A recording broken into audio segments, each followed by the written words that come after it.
Привет, дорогие друзья, с вами Валерий Табаков. Вот уже 5-й день продолжается операция западной коалиции против Ирана, та самая, которую некоторые в западных СМИ и в Вашингтоне называют «Тегеран за 3 дня». Идет 5-й день, и складывается впечатление, что коалиция действительно наносит серьезные удары, применяются стелс-технологии, разрушается важная военная инфраструктура, регулярно наносятся удары по объектам Министерства обороны Ирана. Происходит то, чего мы не видели, например, в конфликте России и Украины в таком масштабе, без особых сантиментов. Поражаются ключевые объекты, включая руководящие структуры. Иран отвечает спорадически, иногда удается прорвать системы ПВО соседних стран. Пострадала, например, парковка консульства США в Дубае.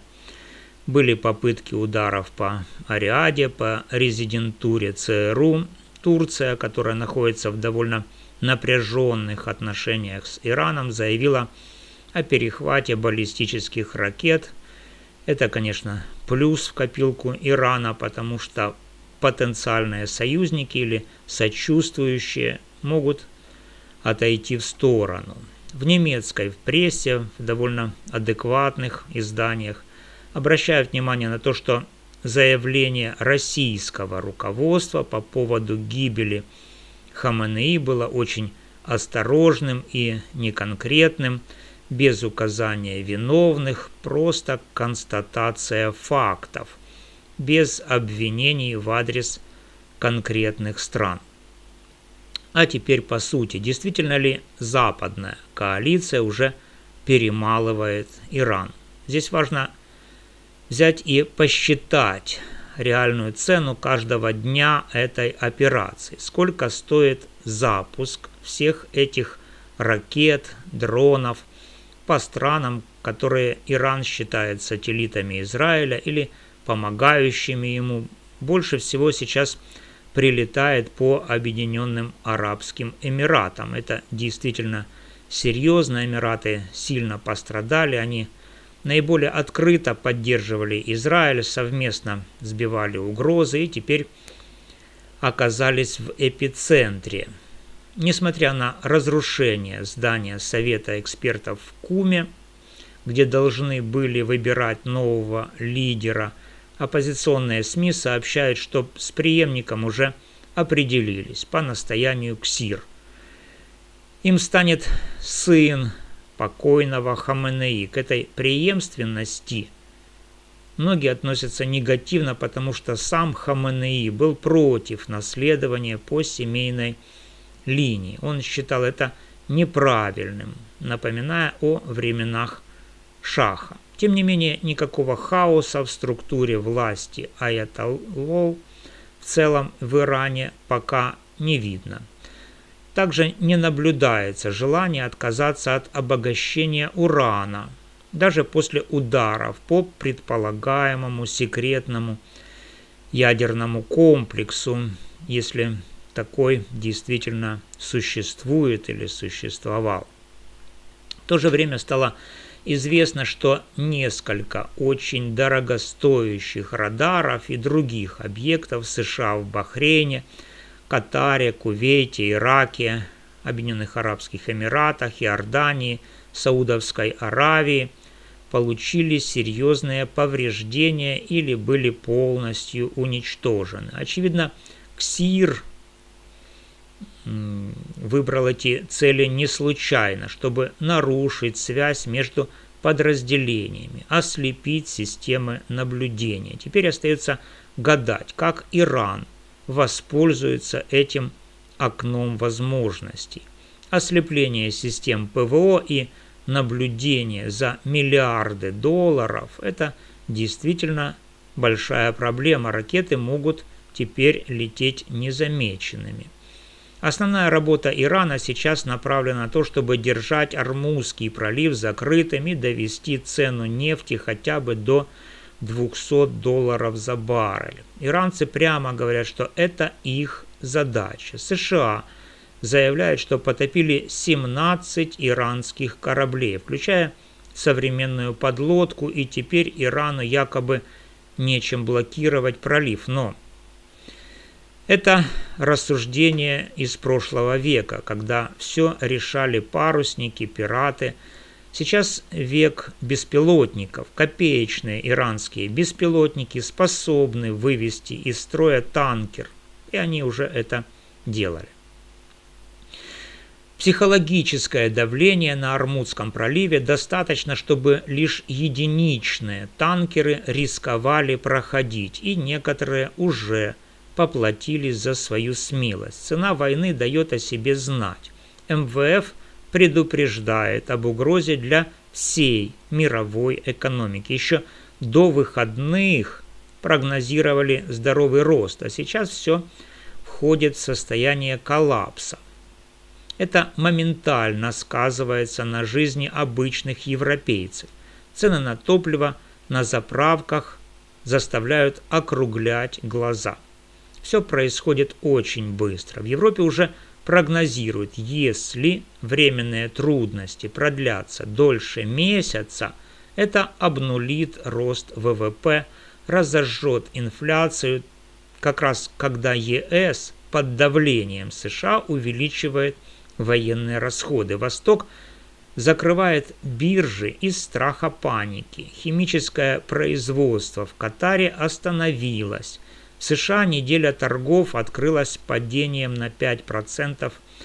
Нефть дорожает, акции дешевеют, индекс страха на Уолл-стрит растет. В Азии цена на СПГ взлетела более чем в 2 раза, до самого высокого уровня за 3 года. В Южной Корее, сильно зависящей от импорта через Ормузский пролив, случился крупнейший обвал на финансовом рынке в истории. Запасов нефти у ключевых стран Востока и Юго-Востока должно хватить на несколько месяцев, но на заправках уже очереди, люди закупаются впрок. Китаю срочно придется перестраивать импорт. Он отрезан от нескольких крупных поставщиков – Венесуэлы, Ирана, Саудовской Аравии. Киев в этой ситуации помогает усугублять проблемы с энергоносителями. То удар по одному терминалу, то по другому, то в Новороссийске по судам, то взрывы подсанкционных газовозов в Средиземном море. Логику понять можно. На этом фоне Россия могла бы хорошо заработать, а вот Украина пытается всячески этому помешать. Хотя это похоже на комариные укусы, но они увеличивают страховку, риски, цену перевозок. Короче, тактика 1000 порезов. Для Украины, сильно зависящей от импорта, это может быть негативным. Бензин уже по 80 гривен за литр. Газ подорожал на 20% за неделю. США обещают сдерживать рост цен за счет сланцевой добычи, но там нужны огромные инвестиции. Кто даст гарантию, что через пару недель все не наладится и вложения не сгорят? Белый дом либо не понимает рисков, что вряд ли, либо сознательно успокаивает, примерно как Арестович.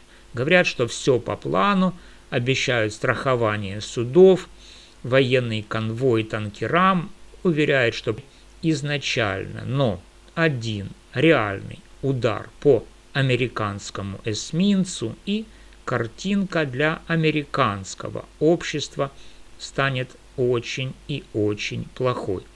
Люди уже плохо понимают, зачем было это все начинать. Доводы про то, что мы опередили ядерную бомбу, действуют слабо. Госсекретарь говорит об иранских фанатиках, за уничтожение которых придется заплатить цену, а военное руководство США перед своими солдатами использует риторику крестового похода, Божьего плана, цитат из Откровения Иоанна Богослова, и это звучит рискованно и достаточно странно, особенно с учетом мусульманского населения в Европе. Республиканцам рекомендуют не говорить слово «война», а называть это крупной военной операцией. Ну, это почти как синоним СВО. Сенатор Грэм продолжает призывать бить дальше, но его родственники, конечно, не на фронте. Демократ Блументал опасается, что сухопутная операция в Иране реальна как никогда. ООН в независимом отчете пришла к выводу, что это нарушение международных норм. Но всем, похоже, по барабану. Все равно. Олимпийское перемирие нарушено, однако никто никого не отстраняет от участия. Мелани неожиданно обвинила Россию в том, что США напали на Иран, якобы из-за развала порядка правил войной против Украины. Премьер Испании Санчес открыто пошел на конфронтацию с Трампом. Он заявил: нет войне.